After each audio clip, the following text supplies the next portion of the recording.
Every livestock farmer knows this feeling. It's the heart of winter, or the sun's burned away every hint of green. The land is stripped bare. The grass stopped growing weeks ago, and you stand there, counting head and counting days. How much longer will the feed last? How much longer can you hold on? You pour out the last of the straw. The cattle nose through it, eating what little they find. Their ribs show through their hides. They're hungry, and you're doing all you can. This is not a memory from a distant past. Today, all across Pakistan, India, Africa, Central Asia, hundreds of millions of livestock farmers face the same wall every year. The season changes, the fodder runs out, animals grow weak, milk dries up, calves die. The losses cut into lives already stretched too thin. And yet, just a few months ago, maybe 90 days, the same fields were overflowing. Green as far as the eye could see. Maize, sorghum, Napier grass growing faster than the animals could eat. So much that some spoiled, some sold off for almost nothing, some burned to clear space. And now nothing. This is not just a farming problem. It's a storage problem. There's a solution. It's older than history, tested by science, within reach for any farmer. Imagine transforming your surplus grass, your green fodder, into a bank of nutrition, locked away, safe from weather, waiting for when you need it most. A practice older than civilization itself. A process with the power to break the cycle of scarcity. The only barrier is not knowledge, but understanding and action. Let's explore why silage works, how science turns grass to gold, and how any farmer, anywhere, can harness this simple power to protect their livestock and their future. Have a field, a crop, and simple materials, drums, bags, a trench in the earth. Even banana leaves can offer protection, nearly as good as the finest tarp, and far more affordable. Smallholder, for every learner, this is your knowledge to carry forward. With silage, you are equipped to nourish, to prosper, and to thrive year after year. The very same process unfolds. The same lactic acid bacteria turn fodder into silage, naturally protected for months on end. Not merely stored, but preserved, locked safely by chemistry and life. You aren't just making animal feed. You are running a silent, natural fermentation. Imagine standing beside a fresh pile of forage, ready to become silage. There's one invisible force you must always watch for: oxygen. It's not just a scientific detail, it's your greatest threat. This fact shapes every move, every moment, every choice you make during silage production. When oxygen enters the mass of fodder, it triggers the activity of aerobic organisms, bacteria, yeasts, and molds. They wake up, drawn to the sugar in your crop. Rapidly they feed. They release heat. That heat destroys precious nutrients. The result? A loss that's invisible, but dangerous, happening hour by hour before the beneficial bacteria even begin their work. Think of these unwanted microbes as sparks landing on dry wood. If you leave those sparks unchecked, the fire grows, consuming your labor and your harvest. Thermal cameras show the story. Poorly compacted silage reveals hot spots, proof of nutrient loss and waste, while well-compacted silage remains cool and protected. Your job is simple, but vital. Stamp out those sparks. The fight against oxygen is constant. Every step matters. Rapid filling prevents air from lingering.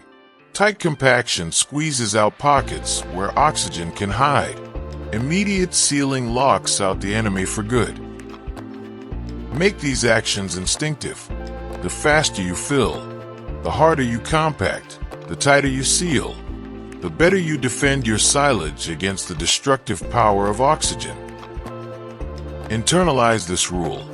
With every choice, remember, you are battling oxygen, preserving nutrients, and securing quality forage for your livestock. The tools are in your hands.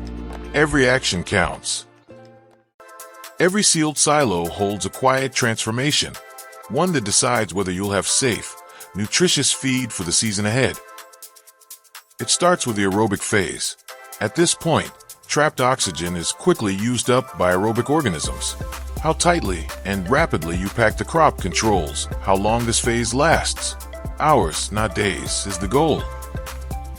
Next comes the early anaerobic phase. Oxygen has disappeared. Different bacteria compete as pH begins to fall. A crucial battle for dominance. This stage typically spans 1 to 3 days. Then, active fermentation takes over. Lactic acid bacteria now dominate the process, producing acid that swiftly drops pH. With the temperature steady, your silage is stabilizing. This phase lasts from a week up to 3. Finally, the stable phase arrives. Sugars dwindle, activity slows, and pH levels out around 4.0 to 4.5. Your silage is preserved, ready to hold steady for months, even years, so long as the air stays out. That's the essence of good silage, a living process transformed into lasting stability. You're not just storing a crop, you're ensuring safe, reliable nutrition for your animals, exactly when they need it most. Let's begin with a simple yet profound truth. The silage you end up with is only as good as the crop you begin with. Choosing and growing the right crop is the essential first step on this journey, from field to sealed silo. Almost any green forage can be turned into silage: maize, sorghum, Napier grass, Rhodes grass, alfalfa, or even wheat. The type of crop you select will steer everything that follows. Here's where most people run into trouble. Not all crops ferment equally well. Maize and sorghum lead the way for one simple reason. They are loaded with water-soluble sugars, the perfect fuel for lactic acid bacteria, which drive the silage-making process. Think of these crops as the silage maker's best friend.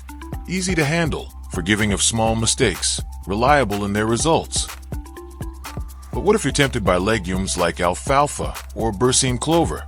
These are rich in nutrition, but their high buffering capacity makes fermentation harder. They soak up acid and resist the all-important drop in pH. Without a steep enough drop in acidity, fermentation can stall. That's where mistakes most often happen.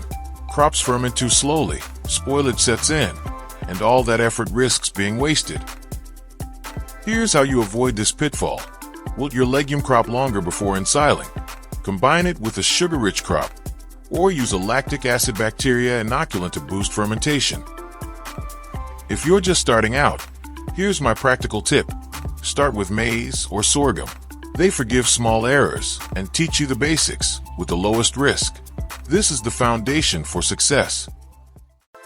Imagine standing in a green field as harvest time approaches. You touch the maize stalk, feel the grain, run your fingers along the leaves. This moment holds more importance than most silage makers realize, especially if it's their first time. Getting it right means capturing peak nutrition, not too soon and never too late. There's a principle you need to remember. Harvest at the plant's peak nutritional value. That's when the crop holds the right moisture, and before it turns tough and fibrous. For maize, aim for the whole plant at 65 to 70% moisture. This matches the milk to dough stage. Press the grain and it feels firm but not hard. The plant is green and lower leaves start to dry. Sorghum is similar. You want to cut before the grain is fully ripe, while the plant stays lush. For grasses and Berseem, harvest just before or during early flowering. Too much moisture, above 75 to 80%, leads to clostridial fermentation. You'll smell butyric acid, ammonia, and get unpalatable, wasted feed. Too little moisture, below 55%, and the crop won't compact. Expect trapped air, mold, and unwanted heating. The target, for most storage systems, is 65 to 70% moisture. This range gives the best chance of good compaction and fast fermentation, especially if you fill a pit or trench silo. How do you check if you're in the right range? Here's a field test anyone can use. Grab a handful of chopped fodder. Squeeze it firmly for 30 seconds. When you open your hand, look for the signs. If water drips freely, it's too wet, let it wilt longer. If no moisture appears and the fodder falls apart, it's too dry. But if the ball holds its shape and a little moisture appears on your palm, you're right where you need to be. Trust this test. It's guided generations of silage makers and continues to bring good results, even without a lab. Knowing how to judge harvest stage and moisture will help you preserve quality, avoid costly mistakes, and build confidence in your silage making journey. Precision matters more than most people realize when preparing fodder silage. The length you chop your material directly affects not just how well it packs, but also how your animals will thrive. Picture this. Chop too long, and the pieces refuse to settle. Gaps form, air sneaks in, and fermentation struggles. That oxygen, it becomes the enemy, encouraging spoilage and reducing feed quality. Now imagine going too short. The material packs tightly, almost suffocatingly so. In the process, the physical fiber your ruminants need is lost. Fiber acts like a scaffolding for healthy rumen function in cattle, buffalo, sheep, and goats. Without it, the risk of acidosis increases, butterfat and milk drops, and overall health suffers. So what's the sweet spot? For most crops, aim for a chop length between 1 and 3 centimeters. If the fodder is drier, chop a bit shorter. It helps with packing. For wetter crops, a slightly longer chop is fine because moisture allows the pieces to stick together and settle into place. Uniformity is key. If you use a manual chopper or a simple motor-driven cutter, take the time to ensure the cut is even. Avoid mixing very long and very short pieces. Unpredictable air pockets lead to unreliable fermentation. One practical tip stands out. Keep your blade sharp. A blunt blade tears rather than slices, leaving you with shredded fodder that refuses to compact well. Investing just an hour in sharpening your cutter blades can pay off with weeks of improved silage quality and smoother feed. With the right chop length and sharp blades, you give your animals the foundation for health and productivity. Precision is the difference between wasted effort and silage that feeds your farm's future. Not every great harvest needs a massive investment. Making good silage starts with choosing the right storage. Let's break down your options to help you decide what fits your needs best. First, picture the trench or pit silo. Quite literally a hole dug into the ground. It's simple, cost-effective, and especially popular among smallholders. You'll need to check for good drainage first. Then, line the trench with plastic sheeting or even large leaves. This prevents soil from contaminating your silage. Fill it. Press the material down tightly to remove air and cover it well. For most farms, a trench about 1 to 1.5 meters deep is standard. It's accessible, practical, and an easy way to get started. Next is the plastic bag method. If you're running a very small operation or experimenting for the first time, this option keeps things simple. Use a sturdy polythene bag or container, pack your forage tightly, and squeeze out all the air before sealing. It's portable, requires almost no equipment, and lets you try silage without much risk. Now, the concrete bunker silo. This is a bigger investment, but it's made to last. With solid walls, filling and compacting your silage is fast and efficient. It works well if you plan to scale up in the future. There's also wraparound bales. Each bale is sealed in plastic, keeping oxygen out. You will need a baler and wrap, but this approach lets you store silage in smaller units, moving or using them as needed. For most smallholder farmers starting out, a simple pit silo lined with plastic is the strongest first step. As you see results, you can always upgrade with experience. Every farm is different, but your path to quality silage can begin right where you are, using what you have. Every minute counts once you begin filling a silo. The clock is running, and oxygen is working against you. Slow, interrupted filling means lost sugar, destroyed nutrients, and wasted value. Fill continuously and as fast as possible. For pit silos, add material in layers of 15 to 20 centimeters. Compact each layer before adding the next. Use a tractor, if available, to compact the material. Even driving a loaded tractor over fresh fodder boosts compaction. No tractor. Stomp firmly, pack with muscle, and make every minute deliver dense, airless storage. The moment you finish filling, seal the silo. Don't delay or leave it for morning. A tight seal hands control to lactic acid bacteria, locking out unwanted oxygen and saving your feed's goodness. Cover pit silos with plastic sheet, weight it down, and tuck into every corner. For plastic bags, squeeze out air, tie, and store in shade. After 48 hours, inspect closely. Settlement can loosen the fit. Reinforce the seal and protect your fodder. With speed and precision, your silo preserves more nutrients, delivers healthier feed, and stands ready for the seasons ahead. Well, weigh it down against the wind and guard it against water or animals that might damage the barrier. Each of these issues has a solution within reach. Silage making is a craft shaped by patience and observation. With the right moisture, tight compaction, and a careful seal, you set the stage for nature's fermentation to transform your crop into nourishing feed. Persevere, refine your methods, and trust in the process. Even when silage goes wrong, each mistake is a lesson towards better harvests and a stronger farm. Opening a silo brings a sense of accomplishment. Months of work rewarded by the clean, fruity aroma and vibrant silage color. Your animals quickly recognize the silage as high-quality feed, ready to nourish them. But as the silo opens, oxygen enters, reversing the preservation. Aerobic spoilage begins as yeasts and molds activate.